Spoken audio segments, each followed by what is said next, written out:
உலகெங்கும் வாழும் தாய் தமிழ் உறவுகளுக்கு வணக்கம். நாம் தமிழர் அமெரிக்காவிலிருந்து கார்த்திகேயன் பேசுறேன். நம்மளோட சட்டமன்ற தேர்தல் வர்றது எல்லாத்துக்கும் தெரியும். அந்த வகையில இன்னைக்கு நம்ம தூத்துக்குடி மாவட்டம் விளாத்திக்குளம் தொகுதியோட வேட்பாளர் அண்ணன் பாலாஜி இருக்காங்க நம்மளோட. அவர்கிட்ட சில கேள்விகளை கேட்டு தெரிஞ்சுக்குவோம். அவரோட தொகுதி பத்தி, நம்மளோட கட்சியோட நிலவரம் பத்தி அண்ணன்ட்ட பேசுவோம். வணக்கங்கண்ணா, நல்லா இருக்கீங்களா? வணக்கம், நலமா இருக்கிறேன். நீங்க எப்படி இருக்கீங்க? நல்லா இருக்கேங்கண்ணா. உங்களை பத்தி எங்களுக்கு தெரியும், கட்சியில் இருக்கிறவங்களுக்கு தெரியும். போன தடவை நீங்க தான் அங்க போட்டி போட்டீங்க. உலக தமிழர்களுக்கு நீங்க என்ன சொல்ல விரும்புறீங்க? உங்களை பத்தின ஒரு சிறு அறிமுகம். உலக தமிழர்கள் அனைவருக்கும் வணக்கம். இந்த நம்ம கட்சியோட வளர்ச்சிக்கே வந்து உலக தமிழர்களோட பங்களிப்பு அளப்பரியது, மிகப்பெரிய பங்களிப்பு அவங்களோட தான். நம்ம கட்சியை தமிழகம் தாண்டி, இந்தியாவை தாண்டி உலகறிய செஞ்சது வந்து நம்ம உலக தமிழர்கள், அவங்களோட பங்களிப்பு தான். அந்த வகையில பெருமகிழ்ச்சி. இந்த நேர்காணலுக்கு தயார் செஞ்சது ரொம்ப மகிழ்ச்சி. என்னை பத்தி சொன்னோம்னா, கடந்த முறை தேர்தலில் பங்கெடுத்தோம். ஒரு 12,000 ஓட்டு பக்கம் வாங்கினோம்.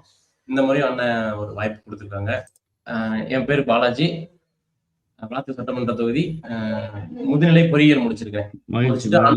பாலிடெக்னிக் கல்லூரியில பேராசிரியரா பணியாற்றிட்டு இருக்கேன். அது போக சொந்தமா ஒரு கணினி மையமும் வச்சிருக்கோம். சிறப்பு சிறப்பு, மகிழ்ச்சி. நாம் தமிழர் கட்சியில பயணிப்பது பற்றி உங்களோட எண்ணம்? நாம் தமிழர் கட்சியில பயணிக்கிறது ஒரு கடந்த 16 ஆண்டுகளா நம்ம கட்சியில பயணிச்சுட்டு வரோம். முதல்ல திருச்சியில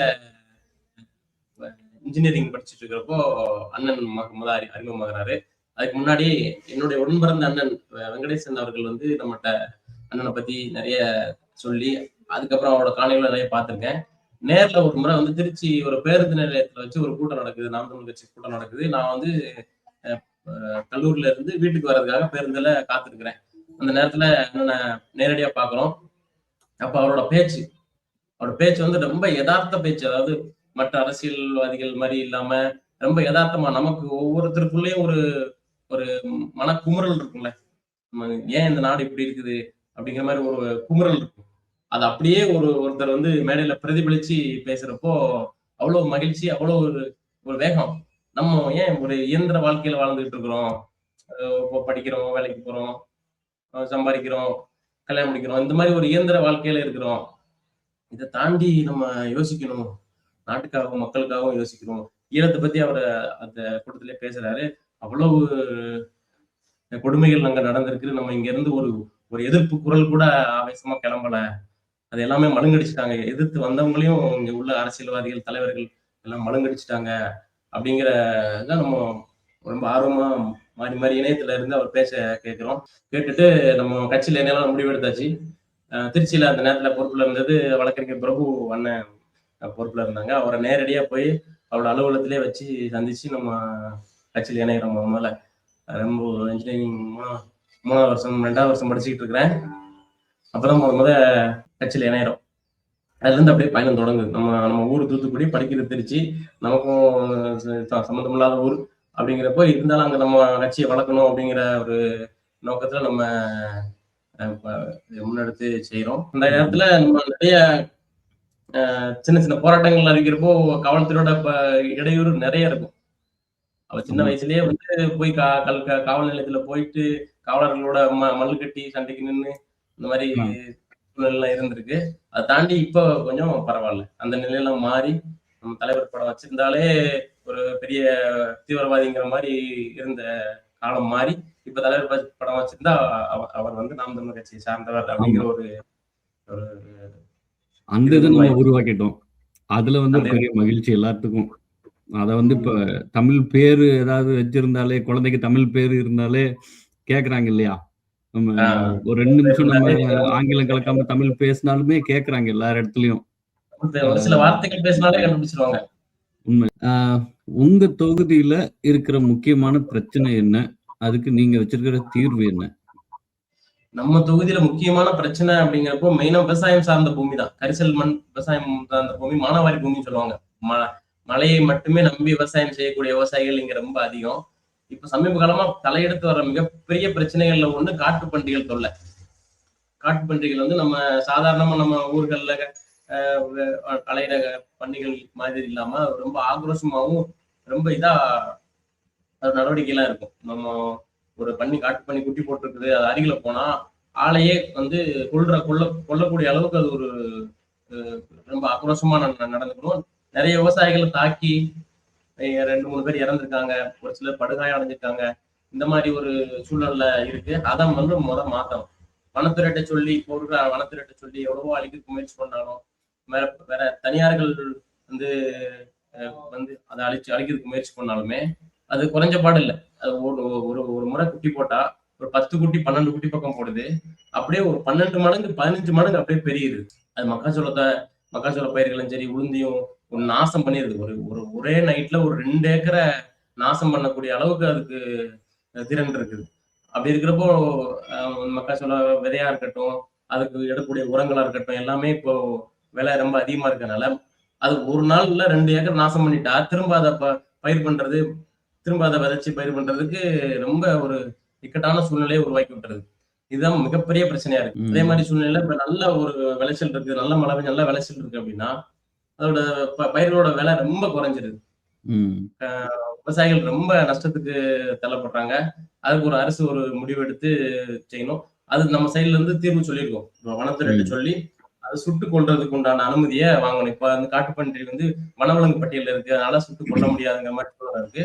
அதை மாற்றி விவசாயிகள் பயன்பட வழியில ஒண்ணு முற்று முழுதும் அழிக்கணும், அல்லது இனப்பெருக்கத்தை தடை செய்யறதுக்கு உண்டான வேலையை பார்க்கணும்.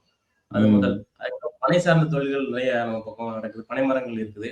அதை வந்து பனைமரங்கள் அழியாம இருக்கிற பனைமரங்களை பாதுகாத்து, அப்புறம் ஊர் முழுக்க பனை விதைகள் நம்ம கட்சி சார்பில இருந்தே பனை விதைகள் நிறைய விதைச்சிருக்கோம்.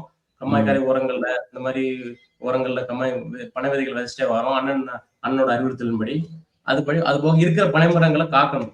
யாரும் வெட்டாம இருக்கிற மாதிரி பனைமரங்களை பார்க்கணும். பனை சார்ந்த தொழில்களுக்கு இங்க ஒரு தொழிற்சாலை அமைக்கணும்.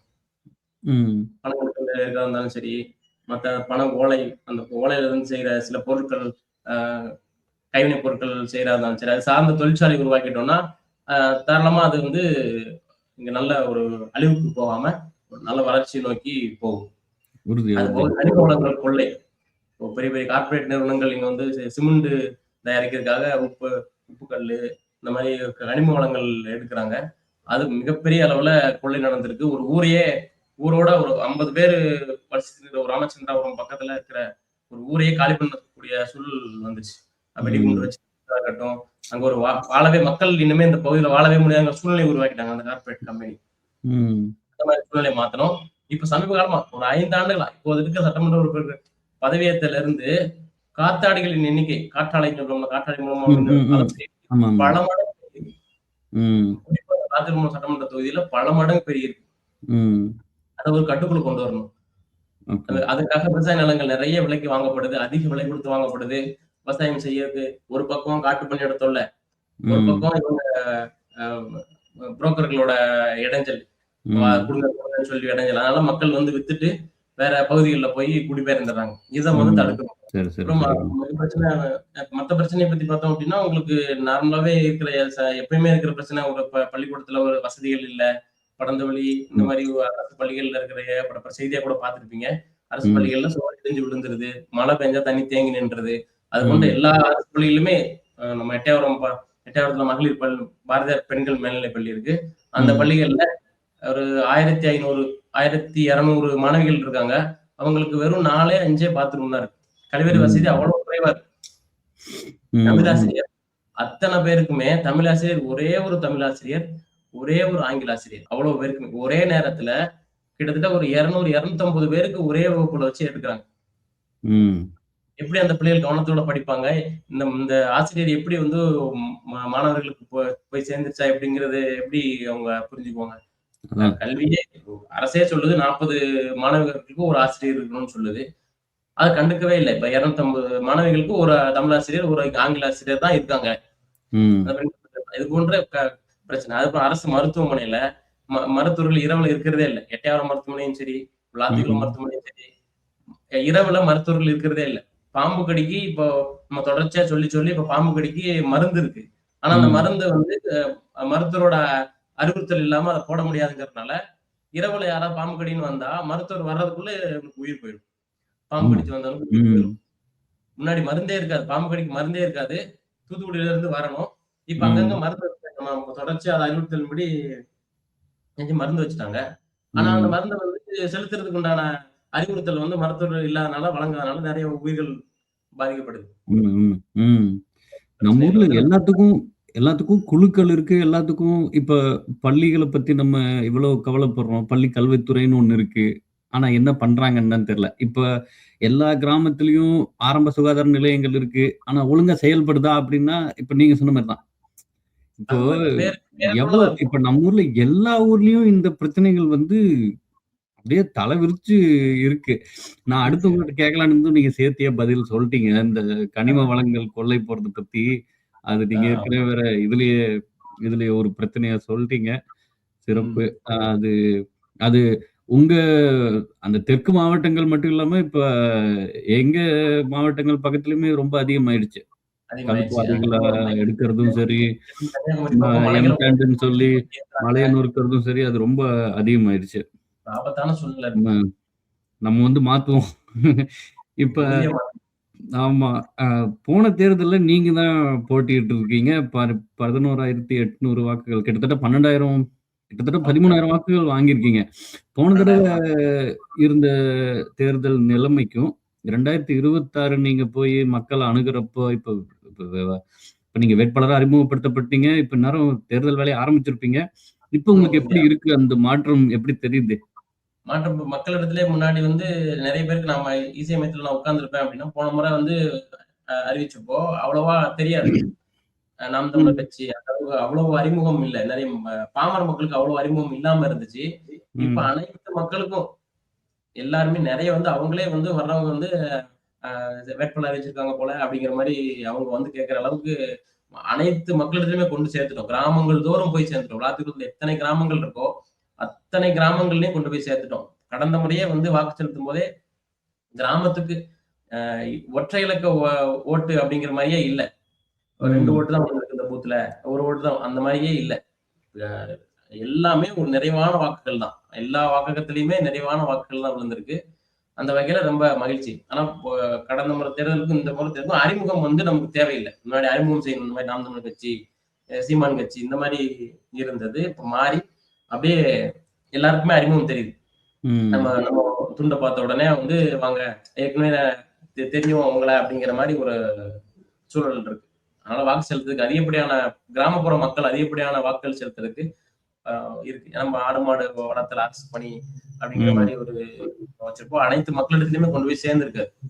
சிறப்பு, சிறப்பு, சிறப்பு. மக்களுக்கு நம்ம விழிப்புணர்வு முடிஞ்ச அளவுக்கு நம்ம ஏற்படுத்திக்கிட்டு இருக்கோம். மக்களும் மாற்றத்த விரும்புறாங்க சொல்லப்போனா. இல்லையா? உறுதியா மக்கள் விரும்புறாங்க. இப்ப நம்ம பேசுற எல்லா பிரச்சனைகளும் அவங்க தானே சந்திக்கிறாங்க. அவங்களும் தானே நம்ம கூட சேர்ந்து சந்திச்சுட்டு இருக்காங்க. அப்புறம் வாழ்வுல அவங்களும் தினந்தோறும் கொஞ்சமாவது சந்திக்கிற கால்நடை அவங்களும் வளர்க்குறாங்க. யோசிப்பாங்க இல்லையா? எட்டயபுரத்திலே மிகப்பெரிய ஆட்டு சந்தை ஒன்று இருக்கு. வாரந்தோறும் சனிக்கிழமை கூடும். அந்த மாரி ம். சூழ்நிலை இருக்கிறப்போ அங்கேயுமே சிக்கல சந்திக்கிறாங்க. அ ம். அ அலுவலகமே வந்து உள்ள கூடுறதுக்கு ஒரு ஆட்டுக்கு ரூ. 60 வீதம் வாங்குறாங்க.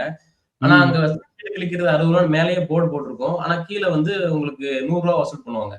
அப்பா! அது எத்தனையோ ம். முயற்சி பண்ணி எவ்வளவோ தடுத்தும் பார்த்தோம். நம்ம சொல்ற அன்னைக்கு ஒரு நாள் அது நிப்பாட்டுவாங்களே தவிர, தொடர்ச்சி அதுவும் அடுத்து நடந்துட்டே தான் இருக்கும். ஏன்னா, ம். விவசாயிகள் வேற வழி இல்ல. வண்டி ஏத்தி கொண்டு வந்துருவான். இந்த ஒரு ரூ. 60 ரூ. 100 பிரச்சனைக்காக ஆட்ட திரும்ப கொண்டு போ முடியாது. அவங்க கூட ஆமா. சந்தைக்கும் போ முடியாது. அந்த சூழ்நிலையில அவங்க குடுத்துட்டு போயிருவாங்க. ஆட்டுக்கு ரூ. 40 நான் போயிட்டு போகுதுங்கிற மாரி குடுத்துட்டு போயிருவாங்க. ம். அது ஒரு மிகப்பெரிய ஒரு ஊழல வந்து அங்க நிகழ்த்தி விட்டுரும். வருஷத்துக்கே கிட்டத்தட்ட ம். ரூ. 50,00,000 அது தனியா ஒதுங்குது அப்படியே. ஒரு ஆட்டுக்கு ரூ. அப்பா! 40 வீதம்னா, ஆண்டுக்கு வந்து ம். 50,00,000 கூடுதலா வசூல் பண்றாங்க. அது இந்த ம். பேரூராட்சி நிர்வாகமோ எதுவுமே கண்டுக்கிறது இல்ல. ம். ம். பலமுறை ஆர்ப்பாட்டம் நடத்தியிருக்கோம். பேருந்து ம். நிலையங்கள்ல வச்சு ஆர்ப்பாட்டம் நடத்தியிருக்கோம். அதுக்குமே எந்த ஒரு நடவடிக்கையுமே இல்ல. ம். நம்ம அதிகாரத்த ம். பிடிக்கிற வரைக்கும் இந்த சூழல்ல இருந்துட்டே தான் இருக்கும். கண்டிப்பா. அது எல்லா பக்கம் இந்த ஊழல் தான் நிறைஞ்சிருக்கு. அப்புறம் நம்ம வந்து தான் சரி பண்ண ஊழல் முடியும். மலிஞ்சிருச்சு. அதாவது அ என்ன சொல்றது? ஊழல் மலிஞ்சிருச்சு. அது அது ஒரு ஆமா. ஊழலாவே அவங்க எடுத்துக்கிறது இல்ல. உண்மை. அந்த அளவுக்கு ரொம்ப நார்மலைஸ் பண்ணிட்டாங்க எல்லாத்தையும். நார்மலைஸ் ஆயிருச்சு. ஆமா. சரிங்கண்ணா. சிறப்பு. மிக்க மகிழ்ச்சி உங்களோட பேசினதுல. நீங்க வெற்றி பெற எங்களோட முழு ஆதரவும், வாழ்த்துக்களும். உலக உறுதியா தமிழர்களுக்கு என்ன சொல்ல விரும்புறீங்க? உலக தமிழர்கள் இதே இதே முறை எப்பயுமே ஆதரவா இருந்து, வ நம்ம கட்சிக்கு ஆதரவா இருந்து, ம முழுமையா வெற்றி பெறதுக்கு தேர்தல் காலத்துல ரொம்ப உதவியா இருக்கணும். நிதி பங்களிப்பா இருந்தாலும் சரி, மற்ற இந்த இணையதள பங்களிப்பா இருந்தாலும் சரி, நிறைவா செஞ்சு இந்த நாம் தமிழர் கட்சி ஆட்சியை பிடிக்கிறதுக்கு முழு உறுதுணையா இருக்கணும். அனைவரையும் கேட்டுக்கிறேன். உலகத்தமிழ் அனைவரையும் வேண்டி கேட்டுக்கிறேன்.